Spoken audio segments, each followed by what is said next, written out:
Good morning. A very good morning to everyone, every researchers. We have today Bala. Good morning. Good And morning, doctors.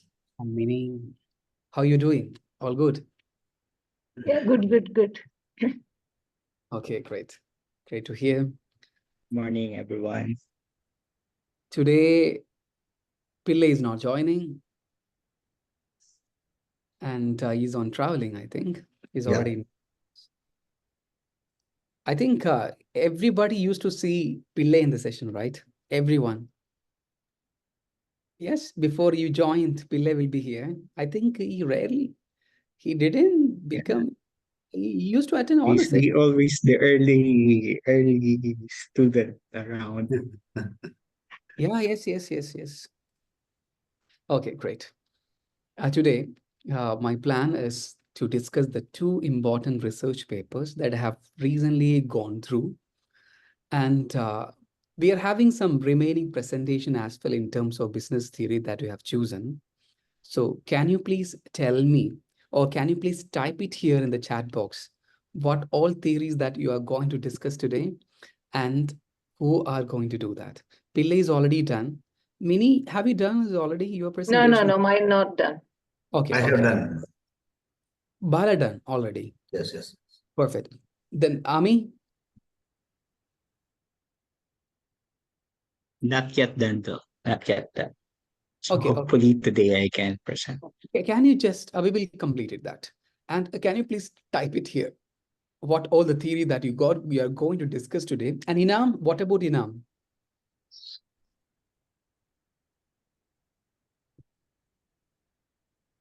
Inam, good morning, Inam. We are not able to hear Inam.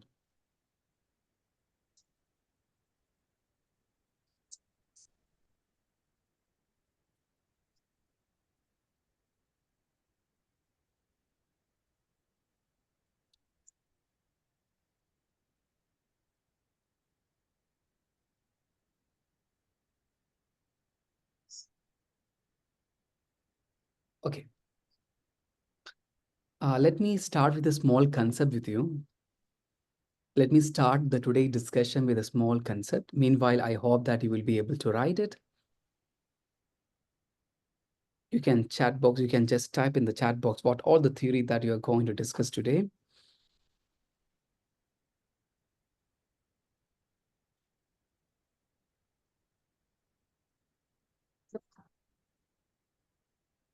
Yes, Inam came into the light.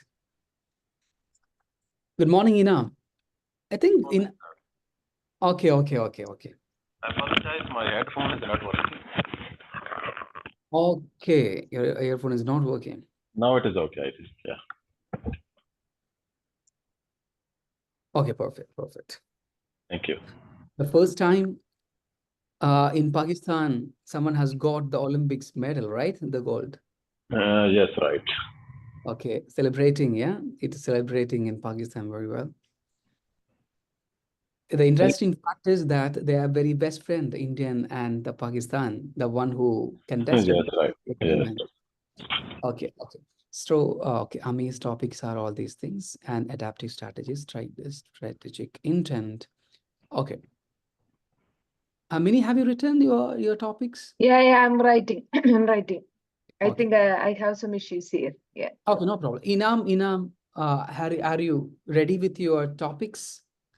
You're not known about it, yeah?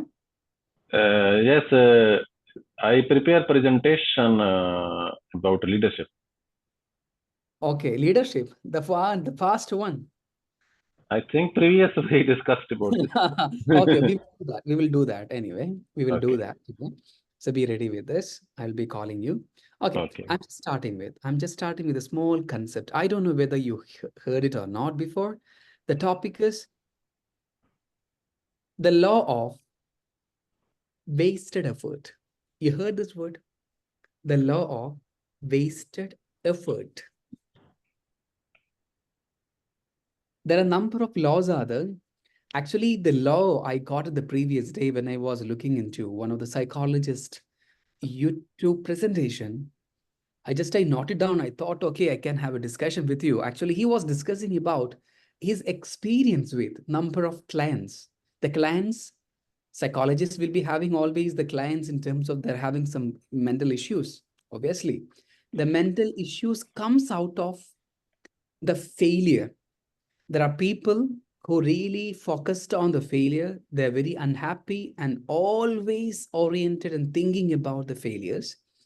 And they came to the one of the psychologists, and he was explaining the law of wasted effort, the theory. I want to just share it, then we'll be coming to our discussion. I believe that you can see here the law of wasted effort. This is nothing else. It's a not every effort's mandatory should leads to the success, but every effort is necessary. It's talking like not every efforts will leads to the success, but every efforts are necessary. Failure is not only inevitable, but also essential for growth and ultimate success. You know, this example, the law of wasted efforts, always explained by the lion's photo. I have added the lion's photo. Why the lion photo is the reason is lion, what is the success rate of hunting and what is the failure rate of hunting of lion? It's an average. Is all about 20% success rate for hunting by the lion, and 80% is the fail. Imagine the first attempt made by the lion to hunt some animals for his food, and he's failed it. Second attempt failed. Then lion never thought about, okay, I don't want to do this again, because this failure is happening. So always 80 attempts are out of 100 attempts. 80 attempts are failed, and only 20% is success. The lesson is all about the law of wasted effort. The present generation, I don't know about the previous generation, the old generation. Mostly, they're not more worried about the failure. But the present generation, it is the technology people, is they are worried about the failure, more concerned about the failure. And once it's happened, they're directly going to a psychologist and meeting a consulting and seeking for the problem solution for this. So as the land policy of keep trying, it must happen. Not every not every efforts leads to the success, but every efforts are mandatory. The failure may happen, but we have to be very conscious. We have to work again, and reach to the final destination. That is all about the law of wasted effort. The lessons from this concept is, anyone can please tell me, what is the lesson from this concept? I have written almost 9 concept. Nine lessons from this concept, the law of, wasted efforts. Let's see whether it will match with your ideas. The lessons that we are getting from this topic. Keep going. The first one. Failure is the stepping stones of success. Failure is the stepping stones to the success always. It's a part. The failure is like a feedback. We have to get it properly. We have to best leverage it. And it's a navigation as well to the success, no doubt. Then anything else? Never give up. Never give up. Never give up. Learning experience. Sorry? Learning experience. Learning is experience. We are learning a lot of things from the failure as well. Yes, these are the 9 concepts has been written. Lessons from this. Persistence is crucial. Failure is a part of the process. Learn and adapt. Resilience. Effort is never truly wasted. Every efforts are valuable. Embrace the journey. Embrace the journey means like accept where we are going. Obviously, there will be a lot of problems, bottlenecks. Roadblocks will be there. So a necessity drives action. Sometime when I start discussion, when I start class, when I start the classes, I may be fed up sometime. I may be bored sometime. But when the discussion starts, I will take all my energy and we'll start because I'm being forced to take the sessions, which means I'm being forced to take a good session. Otherwise, the problem for me mentally and many other aspects as well. So whenever the discussions start, I will take all my energy, will start the discussions very well. So it's all about necessity drives action. We must feel that necessity is a matter, and efficiency and effectiveness. We need to differentiate between the both. Resilience in the face of adversity and focus on what matters, nothing else. So here, can I know? I think everyone who are here submitted the last assignment, right? Mini submitted, Yeah. Ami submitted. Yes, Bala is also submitted the first itself. Yeah, Yes. Nam also Yes. submitted. Okay. Now, I would like to bring your attention to the major discussion today. That is all about. Yes. Are you able to see this Elsevier paper now? Yeah. What is Yes. what is the journal? International Journal of Management Education. Okay, perfect. One second. Yeah.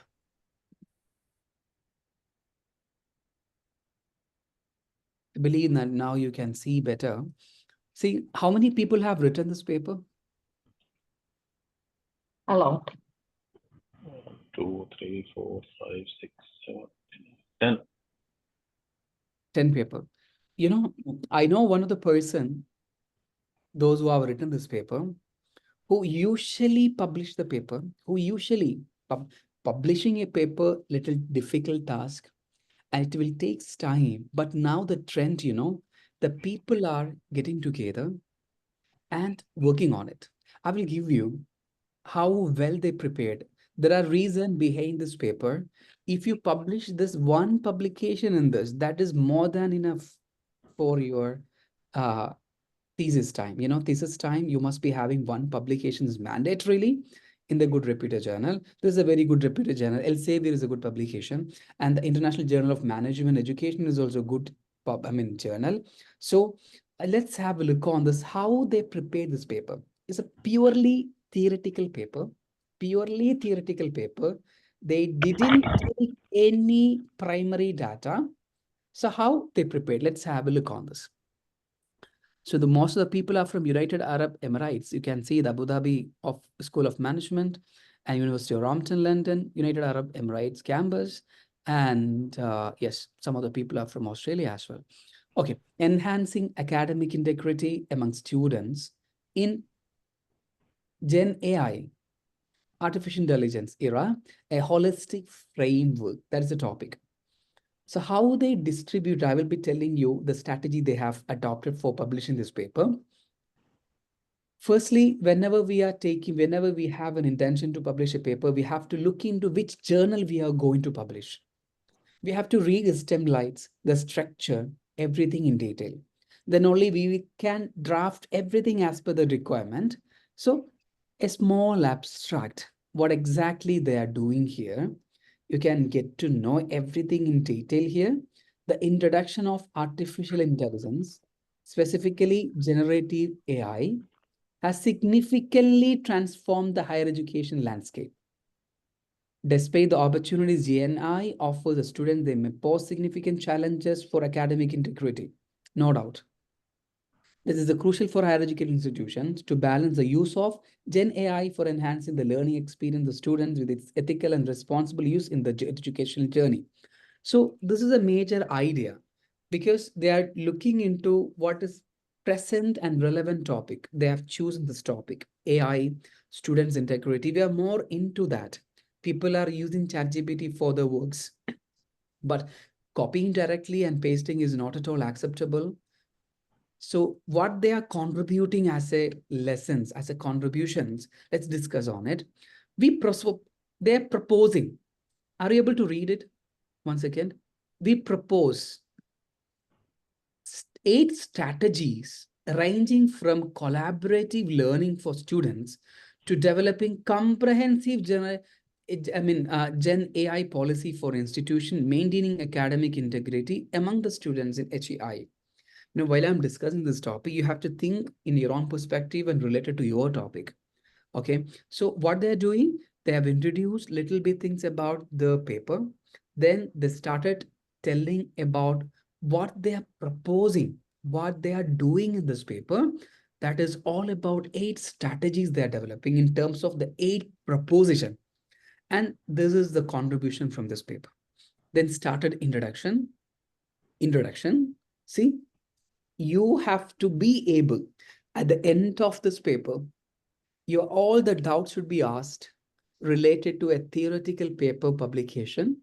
Okay, you have to note it down, any doubts comes in between. So what they are writing, introduction, what is being written here? Okay, that's mini topics, yeah. Okay. A small introduction about the AI, generative AI, academic integrity has been written here. And you know that index citation very well. Index citation, that you have followed the same way for your assignment as well. So a small introduction have been given in the introduction. Very important is we'll be writing what we are doing as well. The present study. Are you able to see this? Yes, sir. Yeah. The present study, what they're doing, the final of all the introduction will be all about what we are proposing. What is the major core or the core of the paper we'll be discussing at the end of the introduction part. Introduction is all about what exactly we are doing, what is our keywords, that is in academic integrity and generative AI. Okay, they have written little bit things and related articles and many other things.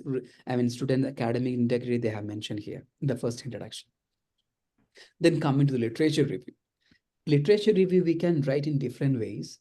Here, they followed a paragraph ways of writing literature review. Firstly, they have taken Gen AI in HEI. What in by HEI? Anyone? Higher education institutions. Higher educational institution. So if you're looking into the topic, see, enhancing academic integrity among students in Gen AI in a holistic framework. They also mention HEI here in the abstract. The first they are going to write about in the literature review, Gen AI related articles. They are mentioning all the things are mentioned already in the various literature. Related to Gen AI, there are a number of articles. This person, Cetera 2023, mentioned about it, Divedi mentioned about it, and number of particular paragraphs they have written inside, then completed about Gen AI in the higher education institution. They mentioned different articles, name of the author, what they have contributed. Okay, then 2.2. 2 is all about literature review. In the 2.2, Gen AI and academic integrity. They are firstly wide perspective. They're discussing about the topic, then coming to the topic. Okay, Gen AI and academic integrity. So mostly you can see they are discussing about the ChatGPT, the present trend. If you're looking into the most of the article, obviously this Gen AI is related to the present scenarios, the present what is going on 2024, 2023. They will be also incorporating some of the old articles as well. We can also write our old articles also, no problem. See, Caldwell, 2010. We can bring previous articles years before if it is connect with our topic. So Gen AI and academic integrity they have written here.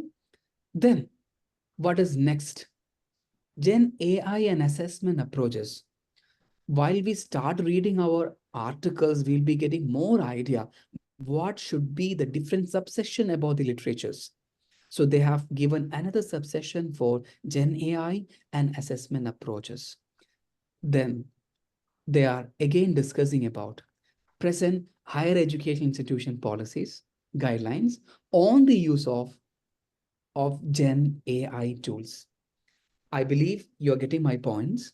So firstly, they are discussing the wide point of view, then bringing all the topics into the the title of the research work, discussing what all the major policies given by different universities. See, Monash University and University of Oxford, Harvard University. See, what all university, when they refer, they are bringing the topmost universities in the world. Similarly, if you are using uh yes, Bala, it's already mentioned. Pillai is also mentioned. They wanted to take a research topics related to the field itself. So energy, efficiency, if they mention something, obviously if they're highlighting any institutions, any company, obviously ADNOC will be the first, I believe, or Aramco will be the first. So the most prominent companies we need to highlight. That's important. Here they have highlighted the education institutions guidelines given by the most important university in the world. Given, okay? So literature review, they have come into a conclusion. Okay, they have brought into a conclusion by all these aspects. Then they are bringing some more attention. A stakeholder's approach to maintaining academic integrity in the generation AI era. Who are the stakeholders? Can you please tell me who are the stakeholders of higher education institutions?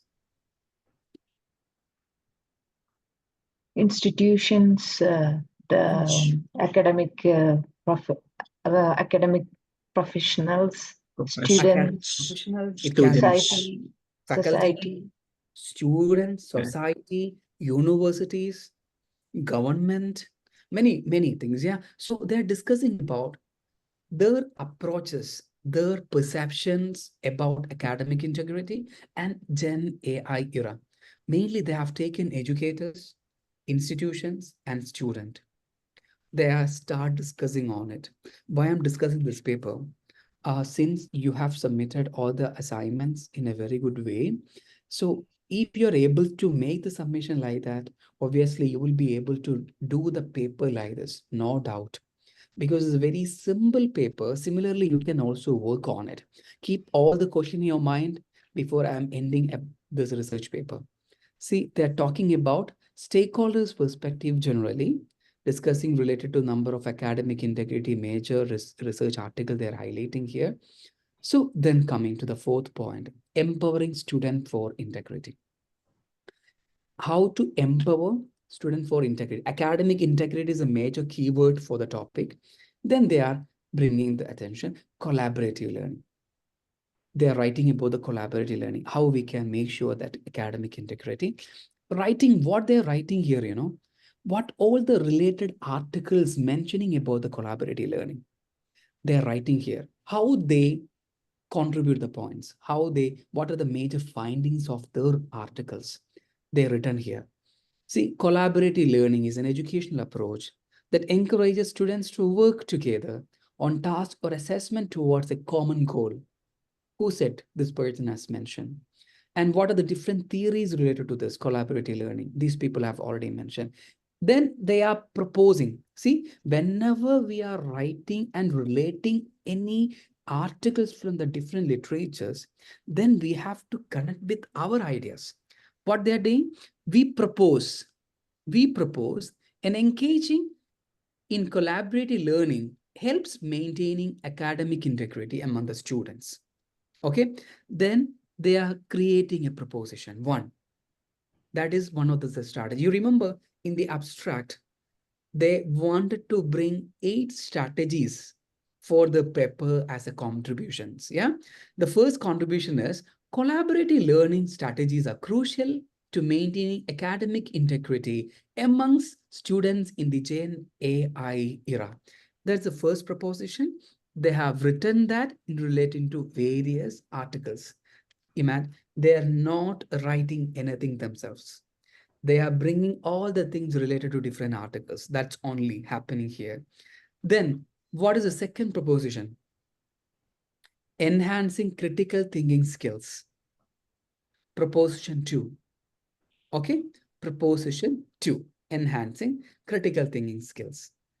Then, third proposition, literacy programs are crucial for maintaining academic integrity. We have to provide the trainings and all.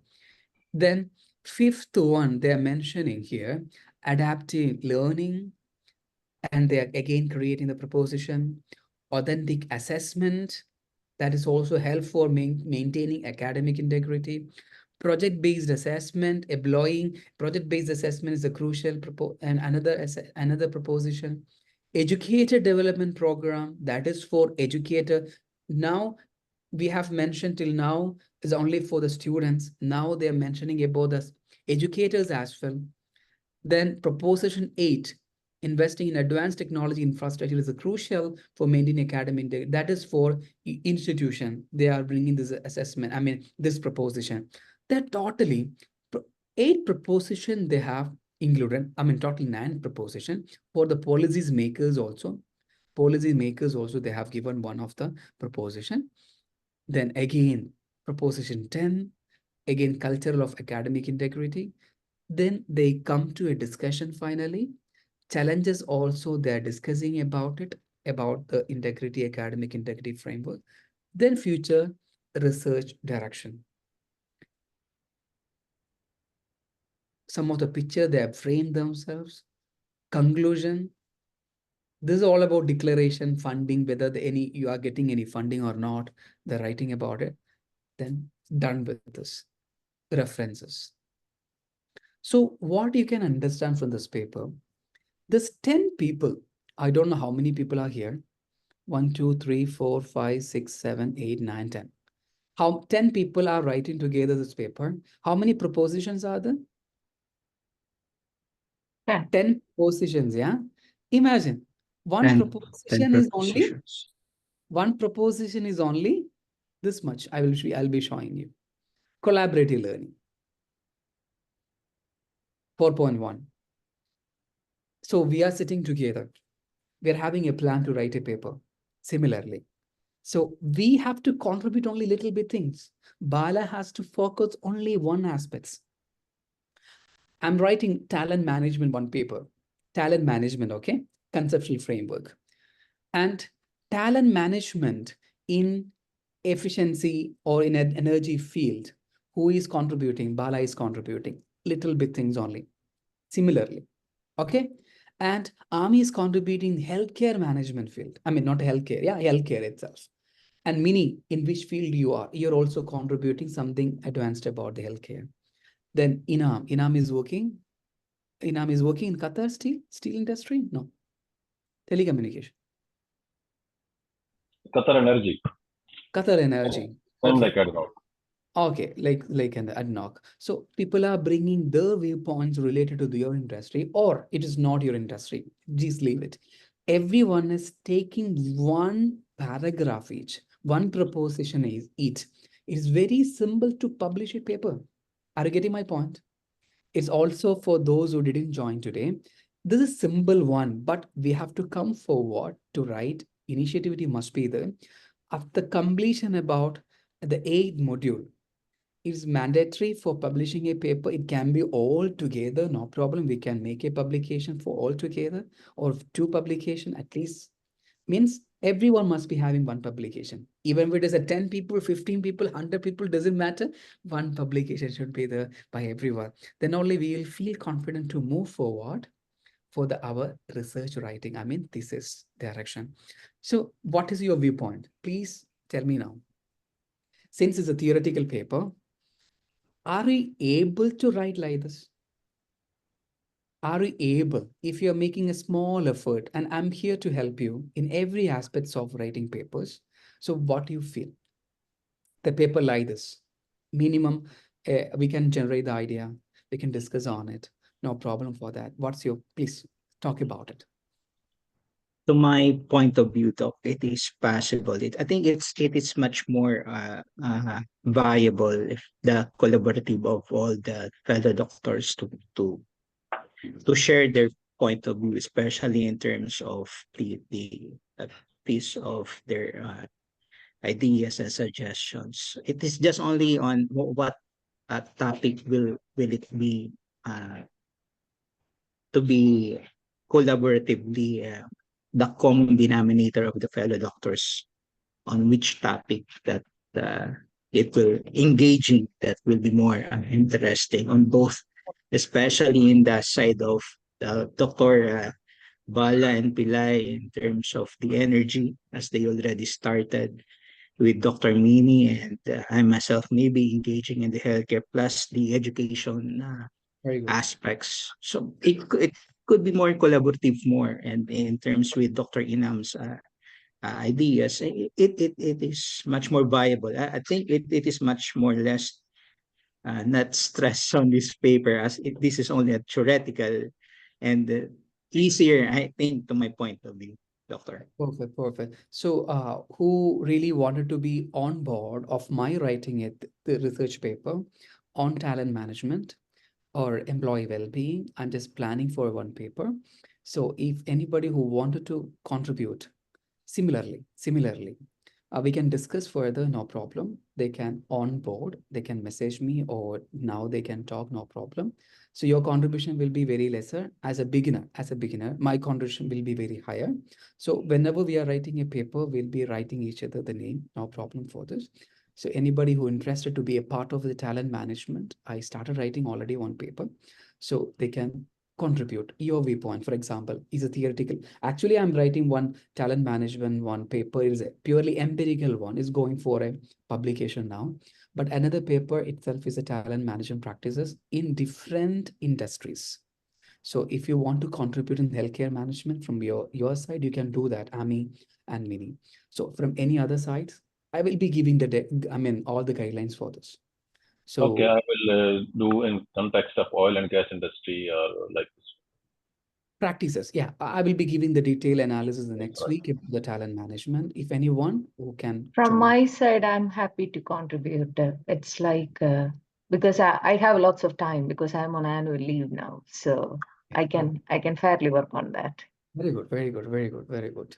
We can work on it anyway. So one more paper. One more paper is I got it recently. It is an empirical paper. Have an idea. Have an idea. Only for an idea. There will be some statistical tools and techniques comes here. So you have, when we are going for thesis writing and all, you must be having an idea how all the papers are being written. This is in a computer and education field. One paper is SOBC. SOBC is a marketing related term. And how they have written this paper, we can have a look on this. The people from Ireland, yeah, studying in the School of Business and Economics, yeah, Business Information System, yeah. Mini is looking like this. Who is the person from Ireland? No, I was looking into which institution it is. Yeah, you know. National University of Ireland is a good university. Yeah. Yeah, we all graduated from, like basically, you get the certificate from the NUI. Very Even good. though you study in any of the university, the certificate says the National University of Ireland. Very good, very good. See, this is a very old paper. When they received, which means the journal, we are sending after writing this paper to this journal publishers on 28th November 2018. Then they're telling, okay, you have to revise many things. Then again, revisions. After revisions, the paper they are receiving August 2019. Okay, after 1 year. Then it's accepted in September 2019. Then they published in 10th September 2019. Now, minimum 6 months will time period will take publishing in the good articles, the Q1, Q2. There are a number of versions are there, but minimum we can look for a Scopus publication. Scopus publication is all about one is enough for, publishing, submitting our thesis. We can try for that. So this is SOBC model. SOBC model, what they are doing, just have an idea, is related to social media. They're discussing on it. So research suggests university students are more disposed than others to develop problematic social media use. Social media overload. The phenomenon where users are exposed to a massive amount of information communication demands via social media that may require energy and cognitive processing beyond their capabilities. What they're doing, they're taking 180 students, fear of missing out, and it's associated with the feeling of overload organism, which is turn linked to this deficient self-regulation, the behavior, and ultimately reduce performance consequences. Actually, this is a theory SOBC in the marketing. S means the situation, O means organism, then B means behavior. Finally, C is consequences of the behaviors and all. They're taking this SOBC model for the study. They're taking 180 students, the behavioral approach to this, taking introduction, theoretical model, they are creating themselves, SOBC. Then social media overload, the different concept they're explaining again. This is research model development. See, already we have mentioned in terms of fear of missing out, information overload. In under each important models, what all the things are coming, how this is making an impact on the academic performance. Writing in detail, they're creating different hypotheses for how the fear of missing out possibly associated with the academic performance and all. This is a theoretical paper only. We just have a look on this data analysis. This is correlations they're doing for individual variables they have framed over here that, during your time, I'll be helping for you. Then comes to your results, how all the variables are interrelated. Finally comes to a discussion and implications, theoretical contributions, practical contributions, limitation and future research. Then finally, ending up with the research paper. So when we are looking into different research papers, the researchers who started the PhD program, within 1 year, they are writing a conceptual paper. I have also written a conceptual paper, and in the initial stage of my research, we can do similarly. So now, the two research paper I have taken only for giving some idea about how well we can write, how well we can incorporate the idea from these two research papers into our research papers. Okay, so I wanted to inform you one more thing. I believe that you have been informed about a gathering on the September 8th. We are all gathered in Dubai, a meetup. Have you informed about it by academic administration? Yes. No. Yeah, they just asked for a casual photograph. That's it. Casual photograph. Have you sent it? Yeah. Yes, right. Not Okay, yet. okay. You can send it. So we are planning to meet everyone face to face. We are having the only online bond only. We wanted to meet each other face to face. That's why they planned a meetup on, yes, it is September 8th. We are also not expecting, strongly, we believe that from the Qatar, Inam will join. It I is will September 8th. try best Okay, please try for that so we can meet each other. because Yes. September 1 I am joining a new job, so I have to take leave plan or something. Okay. You're shifting your present job. Yeah, within my company, I'm moving to another department. Okay. So those who didn't send the photos, please kindly send to This those meeting is everyone. evening or morning, daytime. They didn't inform the particular timing. Obviously, it will be for more time because they're having some sessions like personality development, some sessions also they are planning for. So our interactions, your introductions, some sort of, it will be a very indelible experience, no doubt. Okay. Okay. The people from UAE, they won't have much problem, I believe. A Sunday, yeah, we are attending the sessions. We really wanted to meet you there. So now I invite everyone that, yes, your presentation on the topic. Minnie, can you start from Yeah, sure. what all you wanted to discuss here? Yes, TPL, theory of planned behavior, social identity theory, agency stewardship. You'll be getting the question paper for the ICT, integrated marketing communication very soon, within 2 or 3 days. Yes.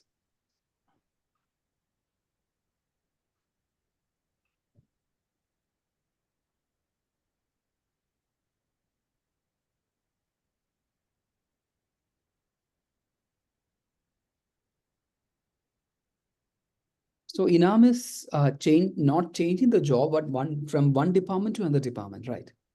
Yes, because before earlier I was working as a control room operator, and I was trying to get some other job. Now they transfer me, or it is not a promotion; it's like internal rehiring Okay. as a production analyst in the business department.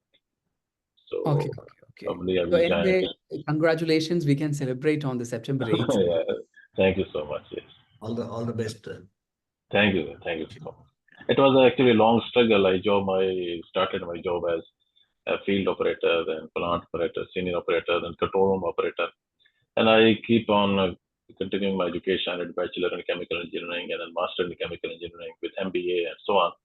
So finally, with a lot of struggle and efforts, I moved to now executive job. Really great.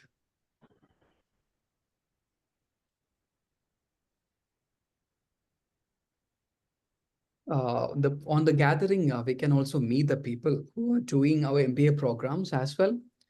Yeah, from the Gloucestershire University, UK, and there are people who are working even GAU, Green American University. There's students who are doing education leadership MBA programs, and many people who are doing different programs will be gathered together. So under the Aston family, we will be meeting everyone. Yes, Minnie, you can start. So basically today I will be dealing with the 5 theories. So I'll start with so theory of planned behavior, social identity theory, agency theory, triple bottom line theory, and the stewardship theory. So these all are really simple theories, but it has a huge impact on I think not only in the business, probably in any industry, if we think about it. Theory of planned behavior, also known as the theory of reasoned action, proposed by Edson and Fishbane. Behavior is determined by intentions, attitudes, and subjective norms. I will be just example in a little bit a detailed way. That is basically our attitudes, subjective norms, and perceived behavior.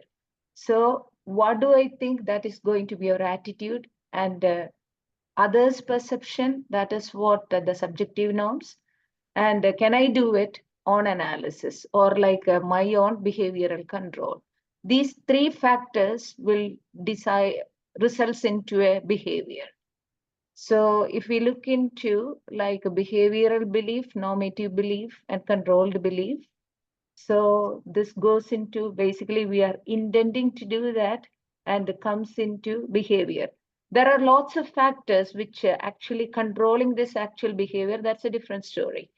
I will give you an example. Say, suppose everybody makes by thinking what others are doing, like, okay, I'm going to do an exercise today, and like that's my attitude. Okay, that is good, like others are also thinking.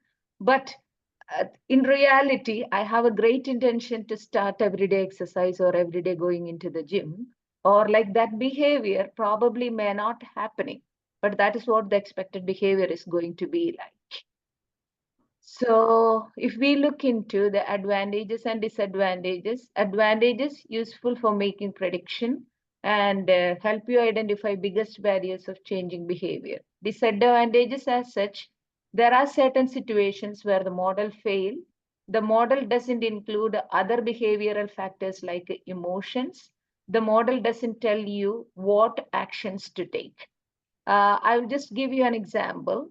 Like imagine a physical retail store has just opened its store online and nobody is buying online. Let's use the theory of planned behavior here.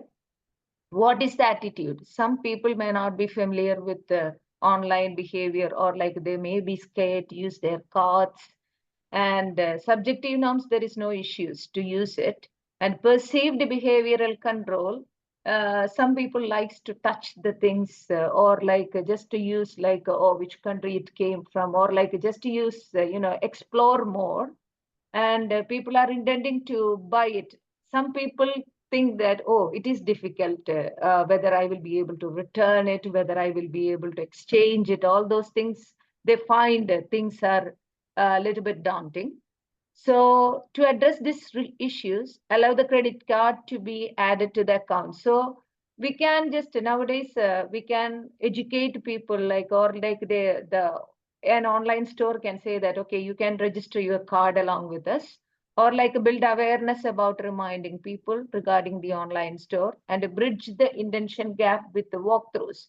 There are lots of campaigns can be done, like how it can be promoted. It's a very silly example, but it's like, I think it's really applicable.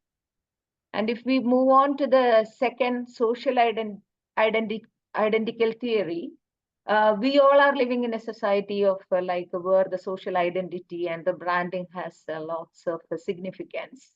So if we look into social identical theory, it is a part of individual self-concept that derives from their knowledge of their group membership. Social identity theory, it was proposed by Henry Tajfel and his student, John Turner, in 1979. And basically, this theory widely used across various fields to understand and analyze how individuals' self-concepts are influenced by their membership in being into a social group. Little bit elaborative on the cognitive process of the social identity theory. First one is a social categorization. Social categorization is the tendency of people to refer themselves and others as the members of the social category.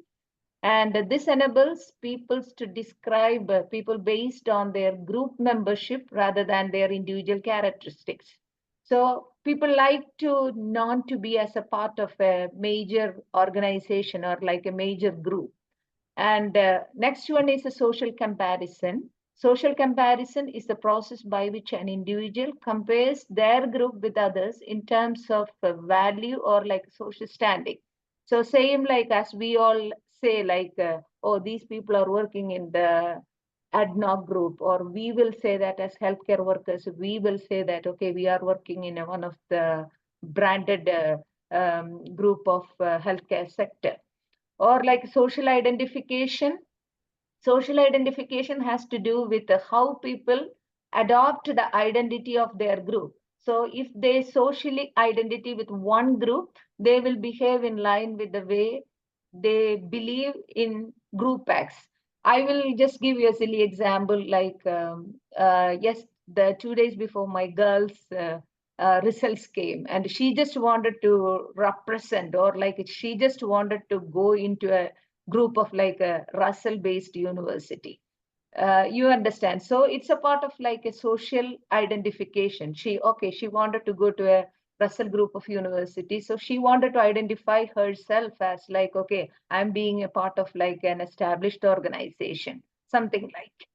So as a result of these three processes, social identity theory can be seen as like individuals' knowledge of being part of a specific group, social status, and then the emotional significance of those groups. We will go into a little bit more detail of the benefits. Self-esteem, as I already mentioned, some reputed brands always give us a self-esteem. And that is the reason like people like to go behind the branded products also, because they are kind of like feeling themselves as much more valued by using certain products. And uncertainty reduction, group membership meet fundamental needs of needs for reducing uncertainty and achieving meaning in social situations.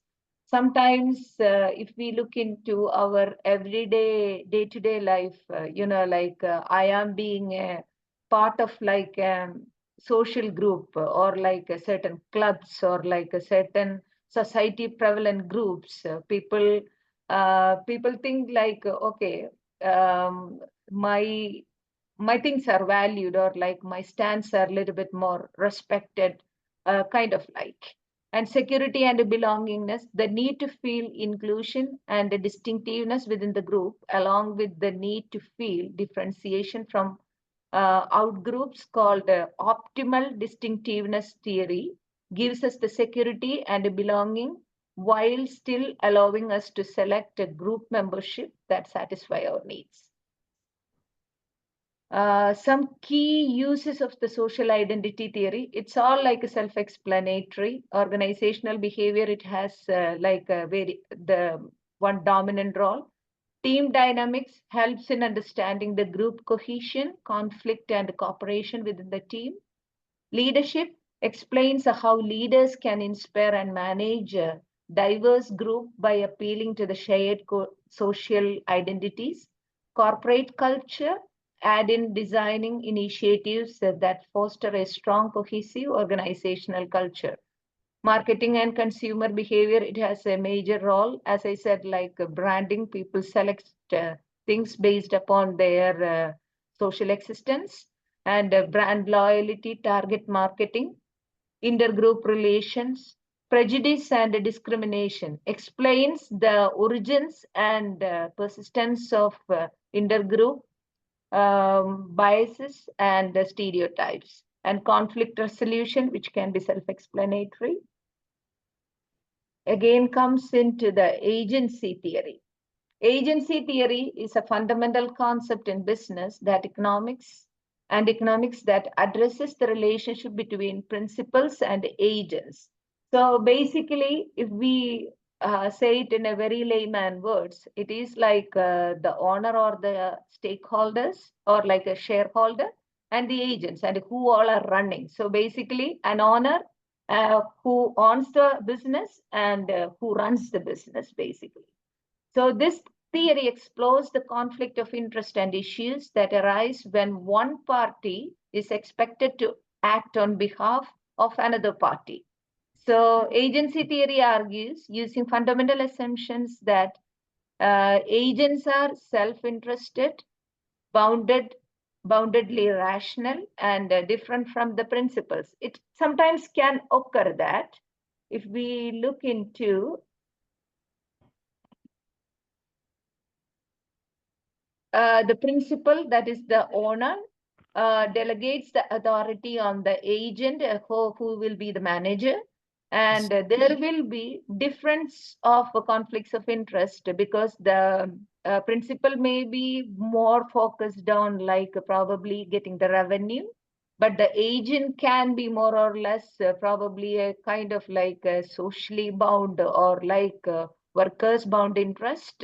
So that can be a conflict of interest, and the agent acts and make decision which ultimately goes into the owner itself. So this is a kind of like vice versa, the decision making there. And key concepts which comes in the agency theory: principal-agent relationship. Principal, the party that delegates authority, typically the shareholder or the owners of the company. Agent, the party acts on behalf of the principal, typically the managers or executives. Agency problems, if we look into moral hazard, occurs when the agent has an incentive to take risk because the negative consequences of those risks do not directly affect them. So say suppose a business owner, a business manager can make sometimes a wrong decision that can affect the reputation of a company, that ultimately brings loss to the principal, that is like whoever is the owner. And adverse selection happens when principal cannot accurately assess the agent's abilities or intentions, leading to the potential mismatches between what the principal expects and what the agent delivers. Next one is information asymmetry. This refers to the situation where the agent has more information about the company's operations and prospects than the principal, leading to potential misuse of this information. I will just give you a practical example which has happened to one of my family groups.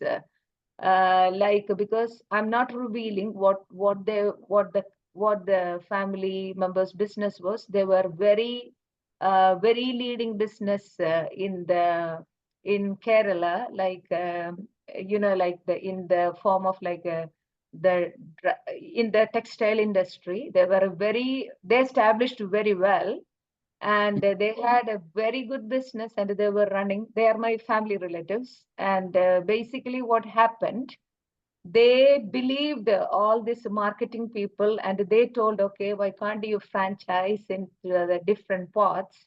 And they started in Kochi, like a mega showroom, and they even called, like Shah Rukh Khan to, like the inaugural ceremony. And now, to be honest, they just put a massive loss in the business, and now they are running as like where they started the business. They landed up into where they started into the business, but they had lots of multiple branches there. So basically, what I personally believe, they didn't had a much knowledge as an investor, or like as an owner of the company. They didn't have much knowledge about how to spread the business. They only believed on their managers and worked on that one. There comes the failure. This is what I personally think. When I read about this, I just connected that one to you.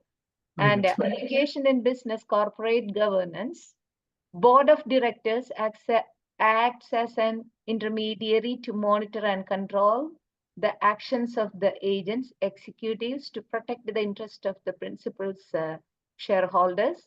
Executive compensation, designing compensation packages that align the interest of executives within those of the shareholders, such as stock options, performance-based incentives. Next one is financial reporting, ensuring transparency and accuracy of financial reporting to reduce the information asymmetry and build a trust between shareholders and management. Next, mergers and acquisition, evaluating the motivations of managers in pursuing managers or acquisitions, ensuring that these actions are the best interest of the shareholders rather than managers' personal interest. Next one is helps in risk management, implementing policies and procedures to mitigate the risk, and investment decision, structuring investment strategies that align the interest of managers with those of the shareholders, ensuring that the resources are allocated efficiently and effectively. Stakeholder management, balancing the interest of the various stakeholders. So addressing the agency problem, first one is monitoring, implementing oversight mechanisms such as internal control, audits, and performance reviews to ensure that the agents act in. So this is happening in every industry. And the incentive alignment, okay, if the agent is doing the best job, just give him allowances and incentives just to optimal performance. And the contracts and the agreements, establishing clear contracts that defines the roles and responsibility. And the regulatory compliance, what is the existing regulatory bodies requirements. Next one is the triple bottom line theory. This attracted me a lot because it's like, I know like it has a various, I think it has a widespread influence in the contemporary world. So if we look into the triple bottom line theory is to measure and report their social, environmental, and the financial performances. It's grounded in the belief that businesses should be accountable not only for the profits, but also for their impact on people and the planet. So the theory has been proposed by John Elkington, and a British entrepreneur and a writer in 1994. The three bottom lines refer to the three pillars of sustainability as a social, environmental, and economic. Yes. The concept encourages business to account for the full cost of doing the business, and so measures their success in terms of the three dimensions: profit, people, and the planet. So key components of the triple bottom line: profit, economic performance, that is a financial health, ensures that the company remains profitable and financially viable. Economic impact, considers the broader economic impact that the company has on its stakeholders, including the job creation, economic growth, and the contributions on the local economy. And people, the social performance, that is the labor practices, involves fair wages, safe working condition, and respectful treatment of employees. Community engagement considers the company's impact on the local community. Human rights ensures the company respects and promotes the human rights and its operations and supply chains. And on the planet, if we look into the resource management, focus on the sustainable use of the natural resources and reducing the environmental footprints. Environmental impact involves minimizing pollution, reducing waste, and protecting the ecosystem. Sustainability initiatives implements practices that contribute to long-term environmental sustainability, such as renewable energy and use of conservation efforts. And application of a TBL in business, I'm not going to read all these. One is the sustainability reporting. So it is good that the companies give the sustainability reports and reveal their accountability to the world and this planet. And the corporate social responsibility, it helps in strategic planning and operational practices and the stakeholder engagement. It comes there. And the benefits of TBL enhanced, it gives the company enhanced reputation and can build a positive brand image and reputation, leading to increased customer loyalty and trust. Risk management, by addressing the environmental and the social risk, companies can avoid regulatory fines, reduce the risk of boycotts, and prevent the negative publicity. Innovations and efficiency, focusing on sustainability can drive innovation. Employee satisfaction, company prioritize social performance, can see higher levels of employee satisfaction and retention due to better working conditions and positive organizational culture. Long-term viability, by considering environmental and social impacts, businesses can ensure their operations are sustainable in the long run, supporting continuous growth and profitability. So criticism and challenges to the triple bottom line theory and measurement difficulties. Quantifying social and environmental impacts can be challenging, making it difficult to measure and compare TBL performances across companies. Second one is implementation cost. Initial cost of implementing sustainable practices can be high, which may deter some companies, particularly smaller businesses, from adopting TBL. And balancing the three pillars. Balancing economical, social, and environmental goals can be complex. And sometimes these goals may be conflict with each other. And the lack of standardization. There is no universally accepted methods for meeting TBL, leading to inconsistency in reporting and difficulties in benchmarking their performance. So this is a little diagrammatic representation of like people, profit, and the planet. So people and planet, it can be sometimes bearable. People and profit, it needs to be equitable. And sometimes planet and profit, it needs to be viable. All our ultimate aim going to be sustainability. Next one is the stewardship theory. This is more or less similar, like the connections are more or less like agency theory. Stewardship theory, developed by Donaldson and David, focuses on understanding the existing relationship between ownership and the management of the company. Under the stewardship theory, managers are considered as stewards, which means someone who is responsible to protect and act in the best interest of the shareholders. It is opposite to agency theory, which mentions the conflict of interest between managers and shareholders. Managers are considered as committed to business, responsible, working towards accomplishment of mission and vision of the organization. There are one who brings out collectivism in organization and align everyone's objective for the growth of business. If we look into The shareholders, profits and shareholders, stewards here, they empower and trust each other and protects and maximize the shareholders' wealth and intrinsic and the extrinsic motivation factors of the stewards. It goes again back into the shareholders. Shareholders' profits and returns, again, they are putting into the company and they are again putting that on the stewards. So this kind, the business profits and business enhances. And stewardship, sorry, I think that's a repeat slide. Focuses on recognizing various groups in organization and empowers them with motivation and delegation of work, balances all stakeholders and adds significant value to the reputation. There exists a strong relationship between managers and success of the company. Stewards tries to maximize the shareholders' wealth by consistently increasing profitability and efficiency in business.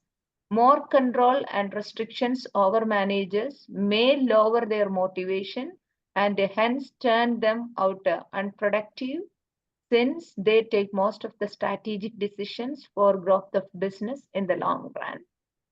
Good. So if we look into managerial motivation, their intrinsic motivation and alignment of their interests can affect the company.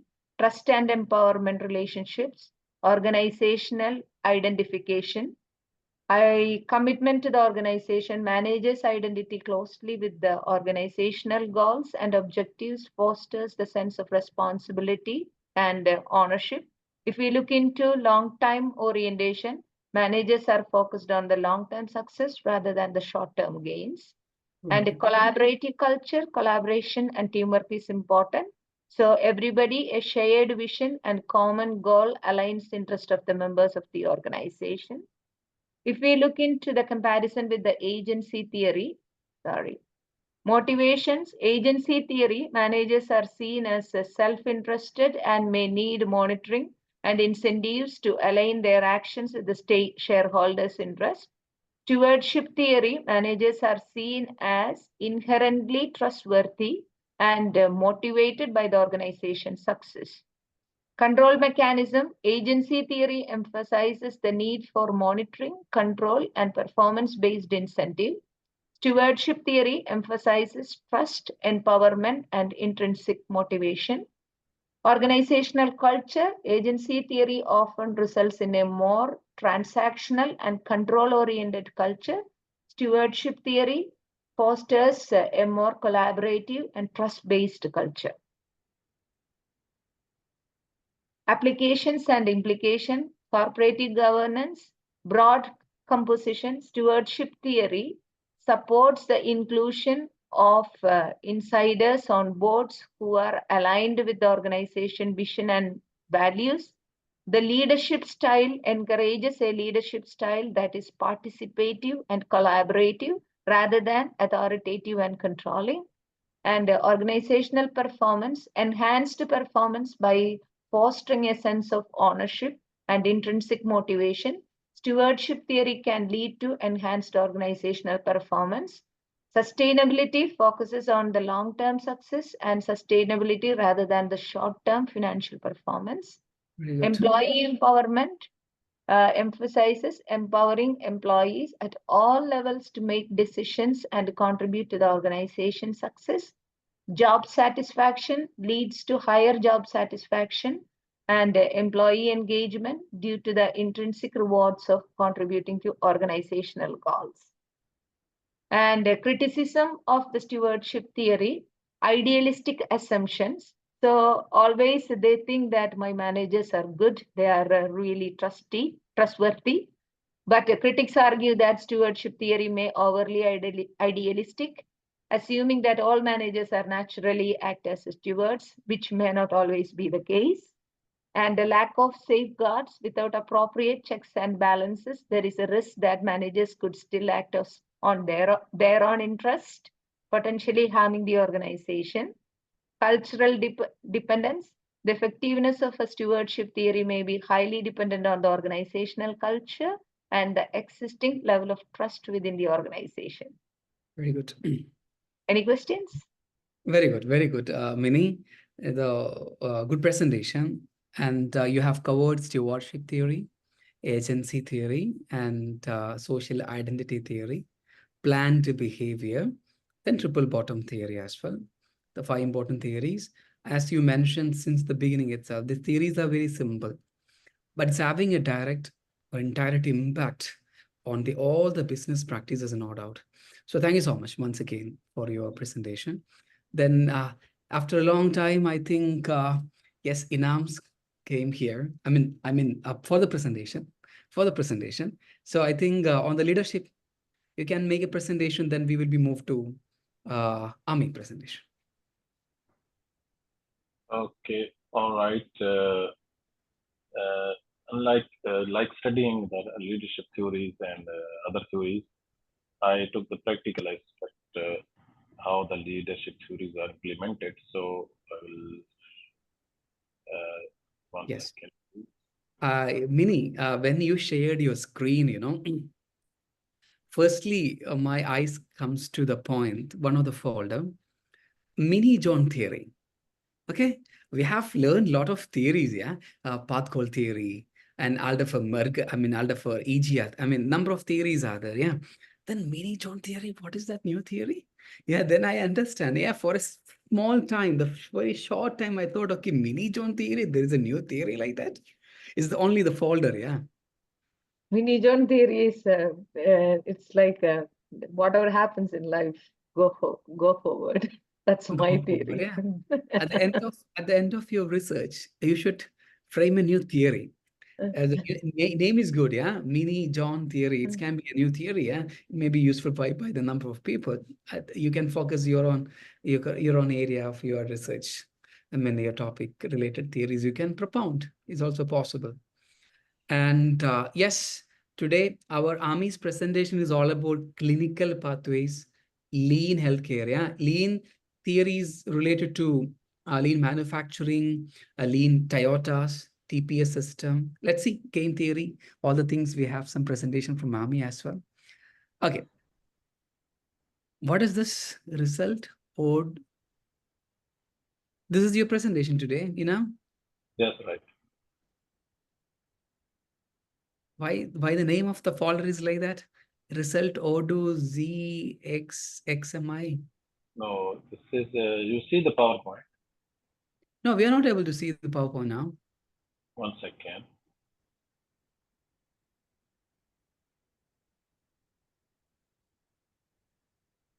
Apologize for that.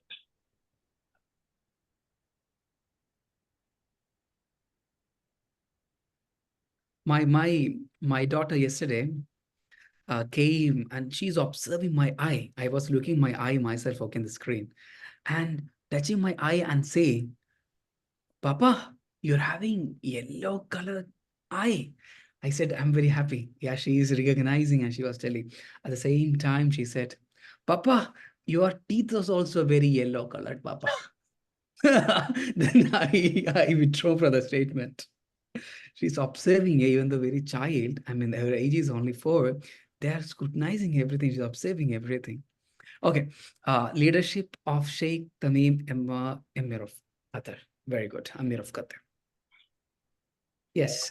And I believe very interesting topic. Yeah. Very interesting topic. yes, I have selected this topic because we are studying a lot about leadership. And I have selected Sheikh Tamim because I am in Qatar since 2008, about 15 to 16 years. And I have seen complete transformation of the country. Earlier, it was people saying that in 2006 and 2008, it was like a village. But now, if you roam around the Doha and surrounding, you will feel that you are living in Chicago, Glasgow, and like Florida, such kind of places. So let us see what changes have been brought by this great leader in very less time.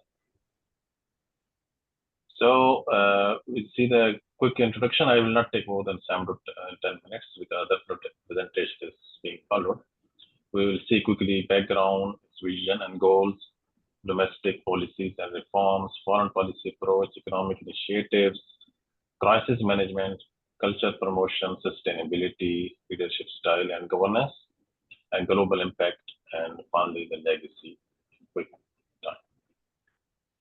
Historical context, Sheikh Tamim's leadership arises in a pivotal era of Qatar, marked by a rapid modernization and regional challenges.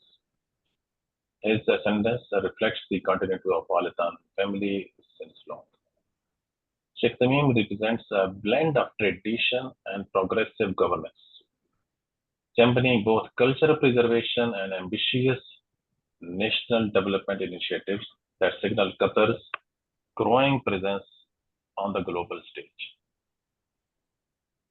His leadership style is characterized by a commitment to inclusivity, transformation, modernization, and strategic foresight, fostering both domestic stability and international collaboration. Very good. Early life, we will quickly go through. He was born in 1980 and under the supervision of his father, Sheikh Hamad bin Khalifa. He was the founder of the modern Qatar. And he pursued his early education and higher education in the Royal Military Academy, Sandhurst, in the United Kingdom, where he learned strategic leadership and governance skills vital for strategic development. Sheikh Tamim came in power in 2013 after his father, and this was a great change. It symbolizes the generational shift toward more dynamic and forward-thinking governance in Qatar. And at that time, he was only 33 years old. He set up and launched a guide to guide Qatar's development by diversifying the economy and fostering a sustainable environment while improving citizens' quality of life. Qatar GDP per capita for 2020 was 87,661, which is highest in the region. Furthermore, the vision encompasses economic, social, human, and environmental development aimed at building a productive and efficient society, enhancing well-being for citizens and residents. Sheikh Tamim also has positioned Qatar as a key player on the world stage, emphasizing having participation in international organizations and regional diplomacy to boost the nation's profile. We see the domestic front now. Under Sheikh Tamim, Qatar has aggressively pursued initiatives to reduce dependency on hydrocarbon revenues. As we see that people are talking that the next 20 to 30 years hydrocarbon era will finish. So he's focusing on the diversification, focusing on sectors such as finance, commercial, tourism, and technology. Furthermore, significant investments have been made to modernize healthcare infrastructure, improving access, quality, and services available to the population. He also introduced the concept of medical tourism and established research centers and latest hospitals where to attract the people from all across the globe to come here for the treatment. The emphasis on education has led to numerous reforms, valuing knowledge transfer, higher education, and innovation to transfer skilled workforce, to foster a skilled workforce for the future. Several international universities have opened their campuses in Qatar to prepare the future generation for coming roles. Very good. The foreign policy approach, Sheikh Tamim emphasizes a diplomatic strategy that prioritizes dialogue and mediation, positioning Qatar as a neutral ground for conflict resolution and discussion. He believes that all international issues can be resolved only by mediation, and he's facilitating the leaders from the different countries on issues. Even before yesterday, I was seeing that Al Jazeera TV that the dialogue is going on in the background between Palestine and Israel leadership. So he's trying to facilitate the mediation in the background. Furthermore, he's very active in the regional GCC collaboration and cooperation between GCC countries. He introduced the concept of e-visa. So like Schengen, if you have visa for one country, you can travel to another GCC country. He also introduced the concept of similarly related to banking and common currency for GCC countries, common rail network and common power network as well. Very good. So lots of initiatives have been taken from. Also, he's fostering a national network of international alliances, particularly in areas like energy security and trade. The Qatar exports contacts have been made with several countries, Japan, UK, USA, and many far more countries, especially after Russia and Ukraine war. So the economic ties and collaboration also has increased the international alliances and made diversification in the foreign policy. Many economic initiatives have been taken under him, and especially economic transformation. A National Investment Center was found. Its budget was in 2020 was $500 billion, but it is now increased. I did not confirm the exact number, is around 1,000 billion. And they are investing in different mega projects in all the countries across the world. So they are getting economic benefit and economic ties with other countries as well. Massive investments have been done in the infrastructure, including transport and public services, and have ramped up Qatar's capacity to support this growing economic activities and population needs. He made remarkable achievements in agriculture independence. We will cover this in the crisis management. Innovations in liquefied natural gas energy and renewable energy initiatives show Qatar's dedication to sustaining its energy sector in an evolving global market.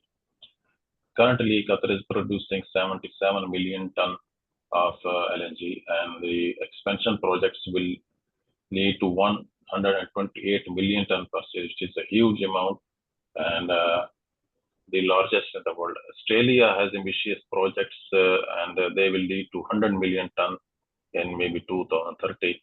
But Qatar is currently now leading to the highest production of liquefied natural gas. Because now even the hydrocarbon era will finish, but the energy demand is there. And LNG is the most cheap, sustainable, and clean source of energy. Very good. Now we come to the crisis management and resilience. Qatar faced blockade in 2017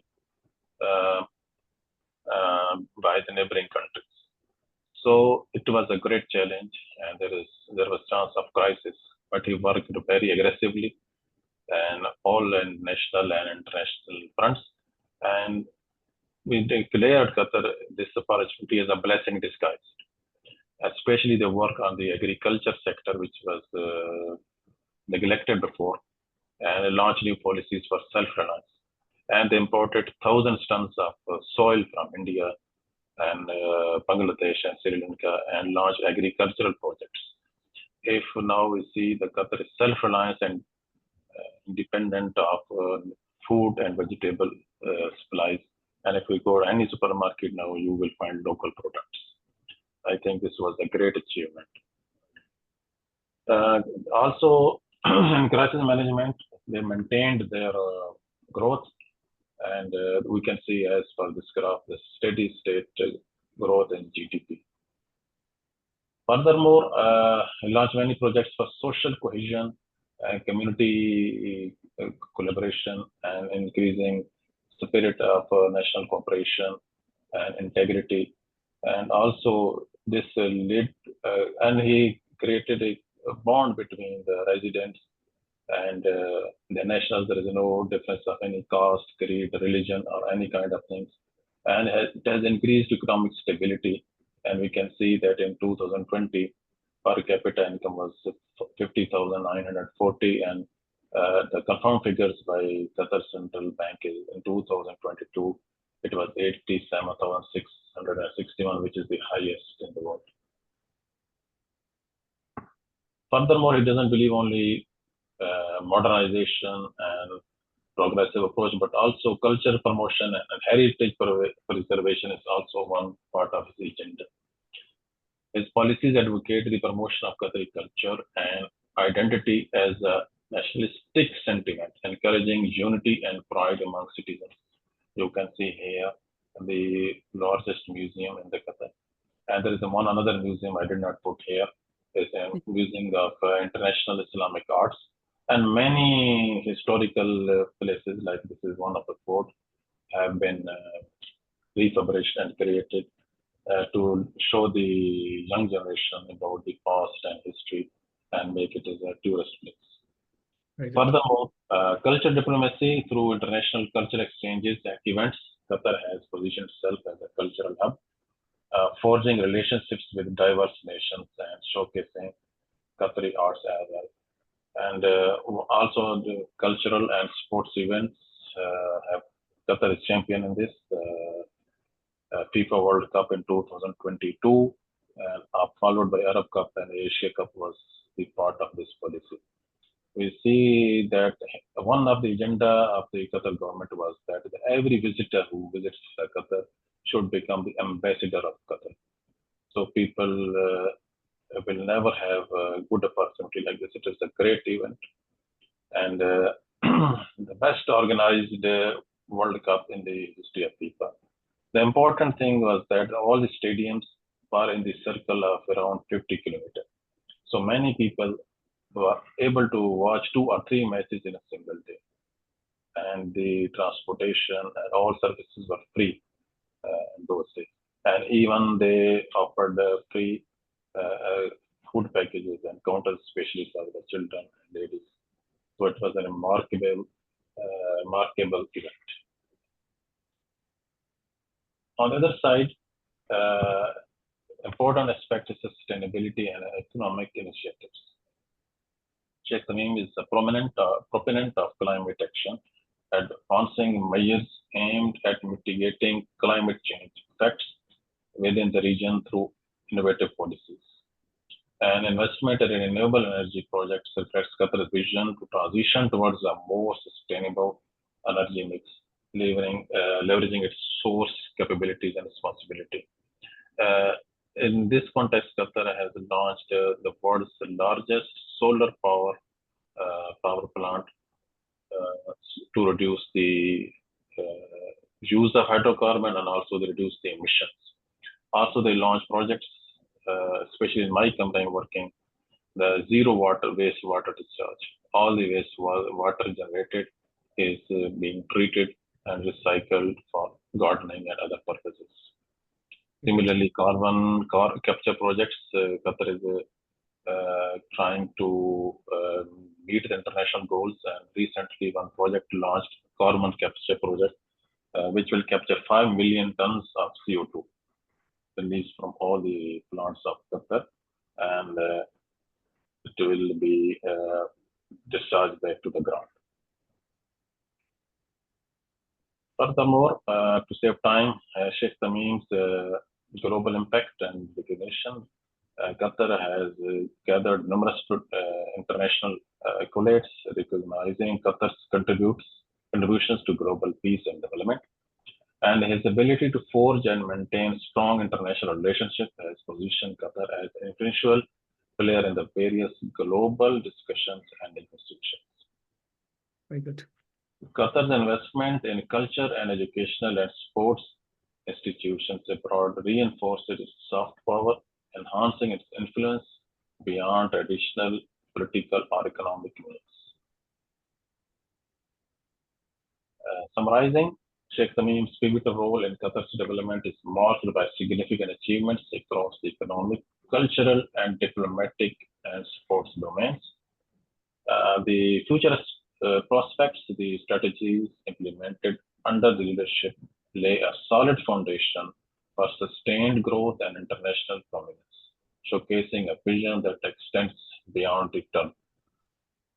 The legacy of Sheikh Tamim is characterized by a strong, resilient, national committed to progress, stability, and cultural preservation, modernization amidst global challenges. That's all from my Thank side. I you. Thank try you to so cover much. at minimum time. Thank you so much, Inam. And it's really a profound legacy of Sheikh Tamim, yeah? How Yes. he transitioned, how he transformed the country. As you mentioned, like from the village, feeling to a global presence, how created. It's really important. Thank you so much. Yes, let's welcome Ami for your presentation on FMEA. I didn't get what FMEA, what you written, clinical pathway, lean healthcare, game theory, upper echelon, adaptive strategy, strategic intent.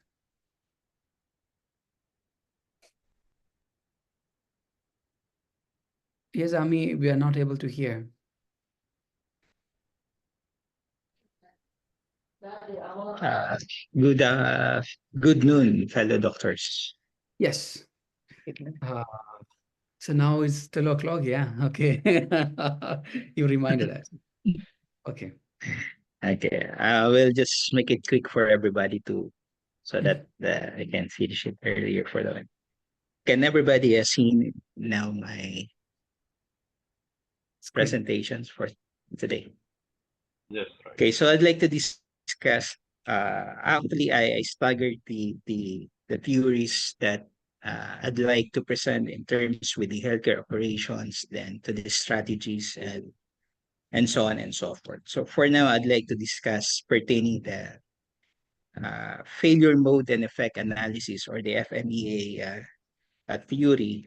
Uh, this theory is a systematic proactive method for evaluating the processes to identify where and how they might fail and assessing the relative impact of different failures to identify the parts of the process that need change.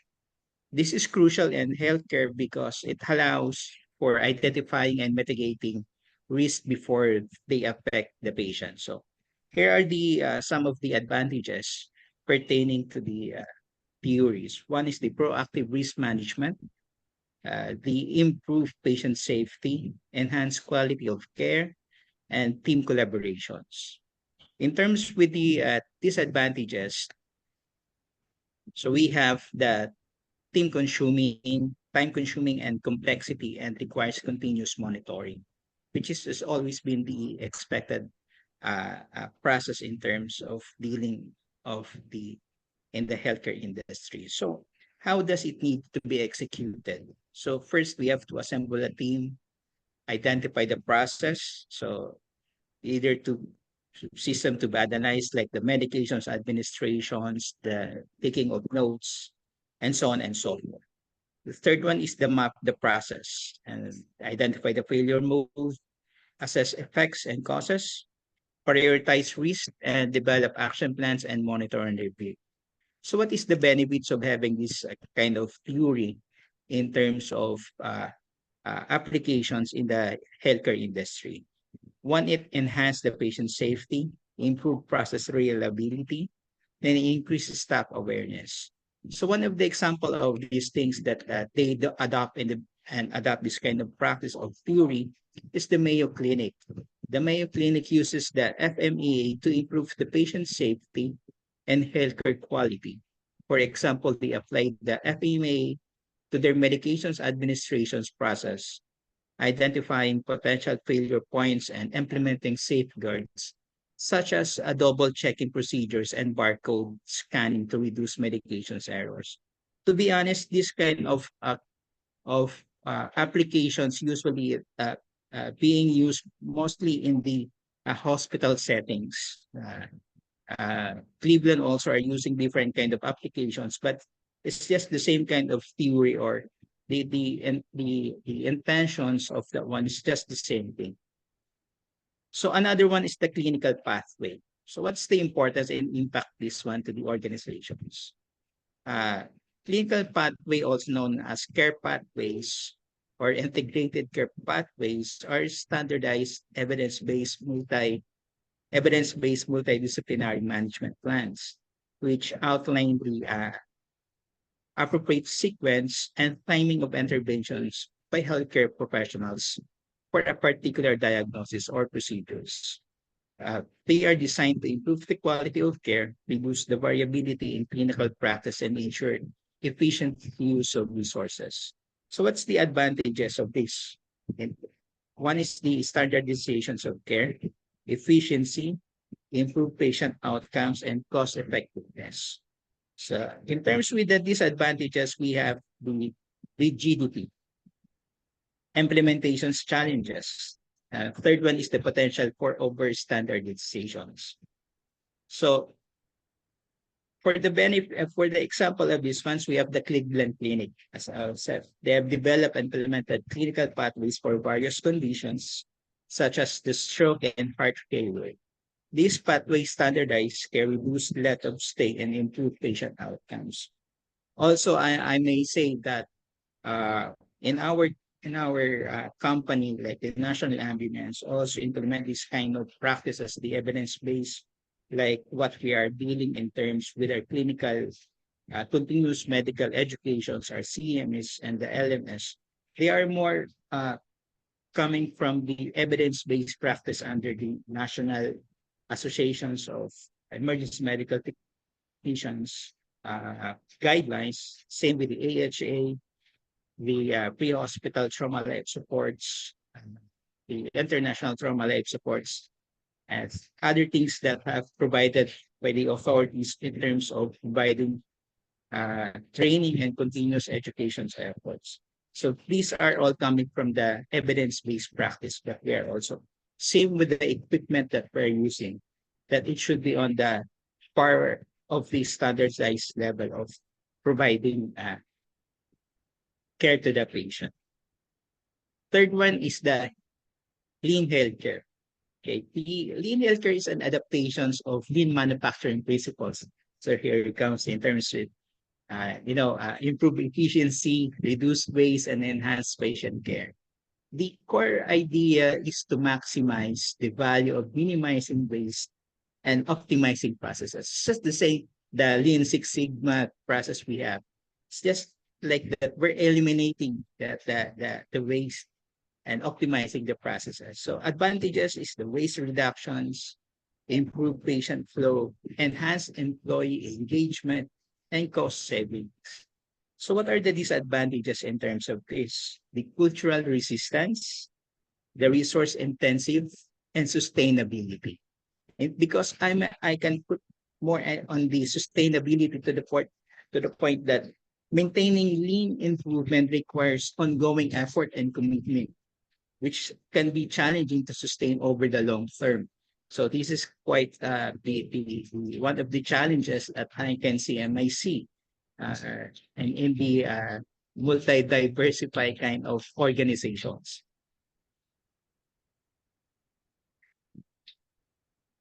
So for the conclusion in terms of the for this one, each of the operational theories offers valuable tools for improving healthcare delivery. The FMEA focuses on proactively identifying and mitigating risks to enhance patient safety and care quality, while the clinical pathways is standardized care process to ensure consistency, efficiency, better patient outcomes. And the lean healthcare optimizes the process by eliminating waste and improving efficiency, leading to the cost saving and enhanced patient flow. Because if you can see most of the managers in the line of this kind of industry, they want to be more effective and efficient. So one of their challenges is the how they have to lower the cost in terms of their operational capability while doing at the maximum output of the effectiveness of the objectives. So how to execute all of these things? So leadership commitment, we have the training, you have to identify the value streams, conduct case and events, implement solutions, and continuous improvement. So for the benefits for this one, we have the waste reduction, improved patient flow, and cost savings. So one of the example is the Virginia Mason Medical Center. is in Shuttle. It's a pioneer in lean healthcare. They adopted lean principles from the Toyota production system to improve patient care. Through lean initiatives, they have significantly reduced waste, improved patient flow, and enhanced overall patient satisfactions. So in terms with the advanced strategic theory, I can share the game theory. This theory is the study of the strategic decisions making, wherein the outcome for each participant depends on the choices of all involved. It is used to analyze competitive situations where the outcome depends on the actions of others. So this is now the tactics, mostly on the lower ground level. So what's the advantages of this one? So helps in understanding competitive and cooperative interactions, provides strategic insights and predictions about the behavior of others, the useful of negotiating and decision-making process. The disadvantage of this one is it assumes rational behavior. It's always been that, at the second thoughts of having, I know it, and this is should be, and which is not an always a realistic one. Can be complex and difficult to apply in real world scenarios. Often requires simplifications of situations which can overlook the important details. The importance of this is it enhances the strategic planning and decision making, aids in predicting the competitor actions and market responses. It's useful in various fields such as in economics, business, politics, and military strategy. So what is the impact on this one in the organizations? It improves competitive strategies, enhanced negotiations tactics and outcomes. It promotes better understanding of market dynamics and the competitor behavior. So example of this one is the Apple Incorporated uses the game theory to strategize their products, real releases, and pricing strategies, taking into account the potential reactions of the competitors like Samsung. The other one is the upper echelons theory. The upper echelons theory exposits the organization's outcomes and partially predicted by the background characteristics of its top executives. It suggests that the experience, values, and personalities of the top executives influences their interpretations and choices, thus shaping the organization's strategies and effectiveness. Advantages is the highlights the importance of the leadership and organizational success, emphasizes the role of the executive characteristics in strategic decision making that can guide the selections of development of top executives. Disadvantages can oversimplify the influence of executives, may lead to a narrow focus on executive characteristics rather than the broader organizational issues, and it relies heavily on the subjective measures of executive attributes. So for the impact on the organization, it shapes organizational culture and strategic decisions, influences organizational effectiveness and adaptability, uh, affects the recruitment and development of executive talent. The example of this one is the General Electric. The leadership style and strategic decisions of former CEO Jack Welch significantly influences the GE culture, operational efficiency, and strategic directions. I can also cite the former CEO for the Renault and the Nissan. He was been one of the issues of Guzon from the as he escaped from Japan because he is giving a lot of from the Nissan's family through a Renault collaboration. So it's also one of these kind of leadership as I might say. The third one is the adaptive strategies. It refers to the approaches of the organizations used to adjust response to changing environment conditions. This involves being flexible and making continuous adjustments to strategies based on market feedback and changes. So the advantage, advantages is the flexibility and responsiveness to market changes. Helps organizations to stay competitive and relevant, encourages continuous improvement and innovations. Uh, I'll just only go to the impact and examples. The improves ability to respond to external pressures and opportunities, increase organizational agility and innovations, help in maintaining relevance and competitiveness over time. Example of this one is the Netflix. Continually adopts in content strategy and technological platforms based on changing consumer preferences and technological advances, especially during the COVID times, that they just appreciated how it is more convenient and more useful Netflix in terms of the daily lives, in terms of the entertainment strategy. Last one is the strategic intent. Strategic intent refers to the organization's visions of what it wants to achieve in the long term. It is a compelling statement about the desired future state that provides a sense of direction and motivates the organizations to reach its goals. Advantages are the provides a clear directions and purpose, inspire and motivates employees, aligns organizational efforts towards common goals. Impacts to the organization is create a strong sense of purpose and directions, enhance alignment of effort across the organizations, and drive long-term success and competitiveness. Example is Tesla.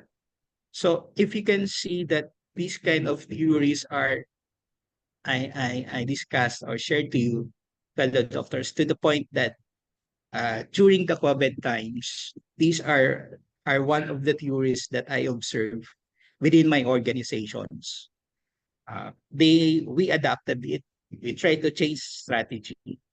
We try to even to change the kind of the clinical guidelines approaches towards the patients during the time.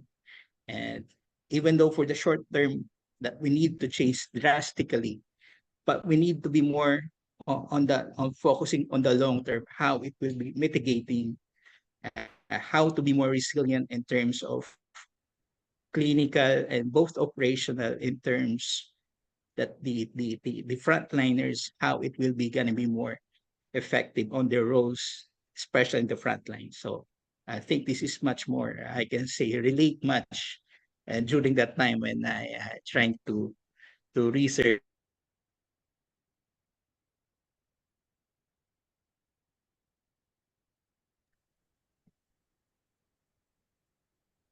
Thank you.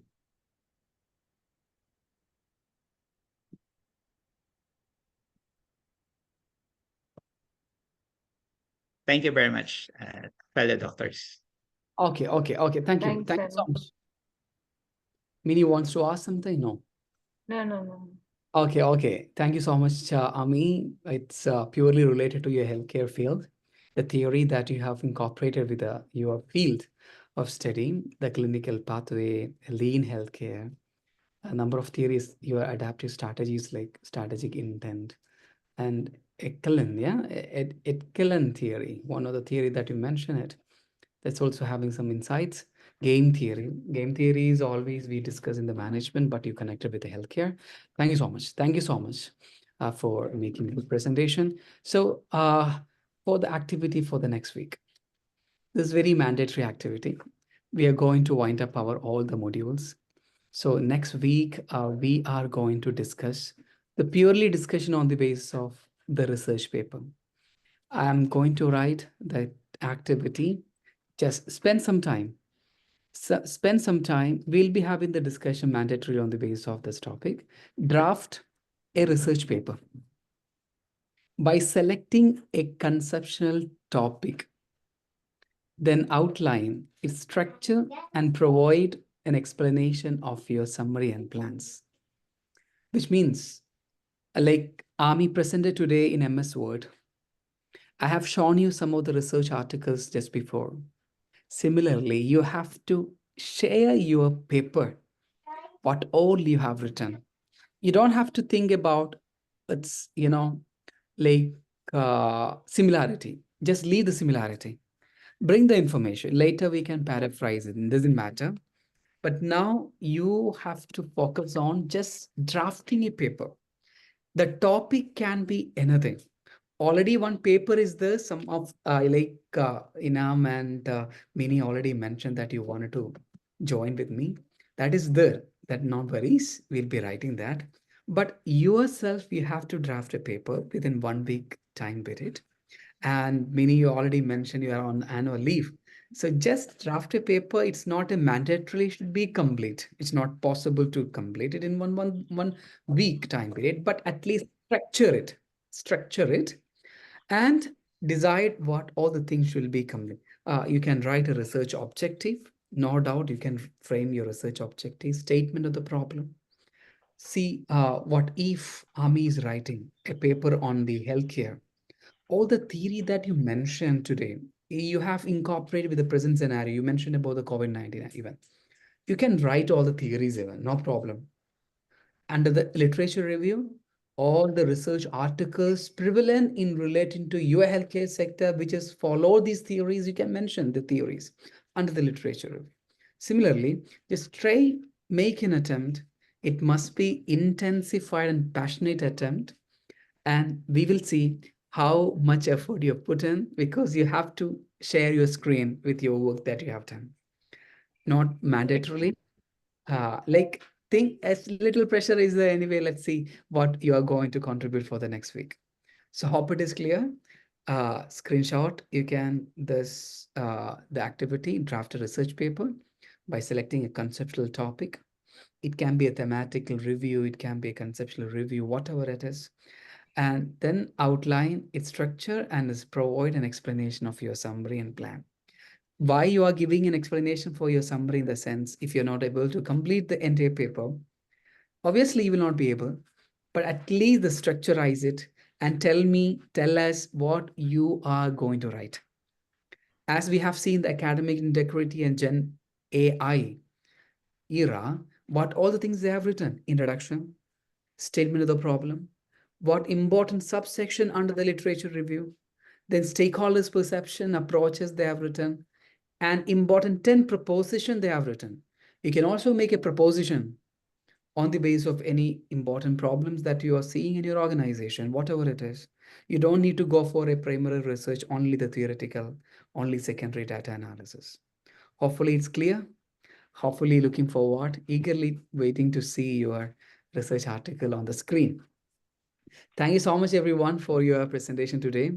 We are coming to end of our 7th module. I'll be detailing you what and how we are going ahead with the coming weeks. I'll be having discussion with our assistant academic administration that we have completed with over 7 important modules, and 2 modules assignment has to be submitted. You didn't get the question, you'll be getting soon. And once you submitted the first assignment, the 6th assignment, only you'll be getting the 8th one. Okay. And this is the research article. The next week we'll be having some case study discussion as well. And at the end of the module completion. So thank you so much, everyone. We are winding up now. I'll be sharing the recording, and you can see how well you presented today with your content. It was a good content. It was a good presentation as well. Thank you so much. Have a nice day, Thank you. everyone. Bye-bye. Thank you. Have a nice day, fellow doctors. Have a good day. Thank you.